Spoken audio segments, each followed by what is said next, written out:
পশ্চিম আগরতলা থানার পুলিশের হাতে গত ২৮ আগস্ট সুমন নামে এক বাংলাদেশের নাগরিক আটক হয়েছিল লঙ্কামুড়া এলাকা থেকে। তাকে পুলিশ রিমান্ডে এনে জিজ্ঞাসাবাদ করে জানতে পারে সোনামুড়া সীমান্ত দিয়ে আরও ২ বাংলাদেশি নাগরিক ভারতে প্রবেশ করেছে। তারপর পুলিশ তদন্তে নেমে শুক্রবার রাজধানীর সিটি সেন্টার সংলগ্ন একটি ফ্ল্যাট থেকে রফিক শেখ এবং আজিম উদ্দিন নামে দুজনকে গ্রেপ্তার করেছে। তারা কী উদ্দেশ্য নিয়ে ভারতের ভূখণ্ডে প্রবেশ করেছে সে বিষয়টা এখনও স্পষ্ট হয়নি। পুলিশ তাদের জিজ্ঞাসাবাদ করে পুলিশ জানতে পারবে বলে জানান পশ্চিম আগরতলা থানার ওসি। তিনি আরও জানিয়েছেন, যাদের আটক করা হয়েছে তাদের বিরুদ্ধে ফরেনার অ্যাক্ট অনুযায়ী মামলা হাতে নিয়ে তদন্ত করছে পুলিশ।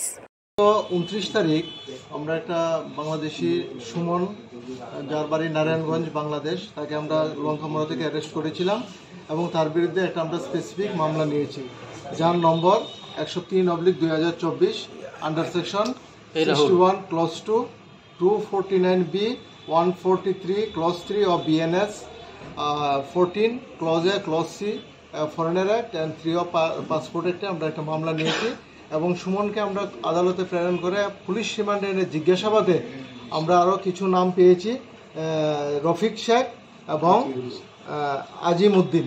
তারা দুজনকে গতকালকে আমরা সিটি সেন্টার এলাকা থেকে অ্যারেস্ট করি।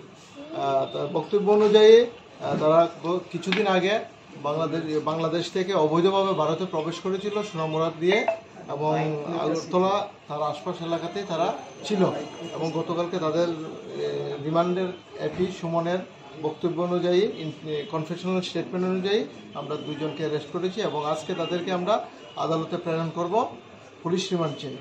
কয়টার সময় তাদেরকে গতকাল 3টার দিকে তাদেরকে আমরা তাদের কাছ থেকে কিছু উদ্ধার করা গেছে, কিছু পাওয়া গেছে। তাদের কাছ থেকে আমরা কিছু 2টা মোবাইল আমরা উদ্ধার করেছি এবং কিছু কাগজপত্র। কোন জায়গায় থাকতো তারা? এখানে তারা সিটি সেন্টার এলাকাতে এখানে একটা ফ্ল্যাটে। ব্যুরো রিপোর্ট, খবর ত্রিপুরা।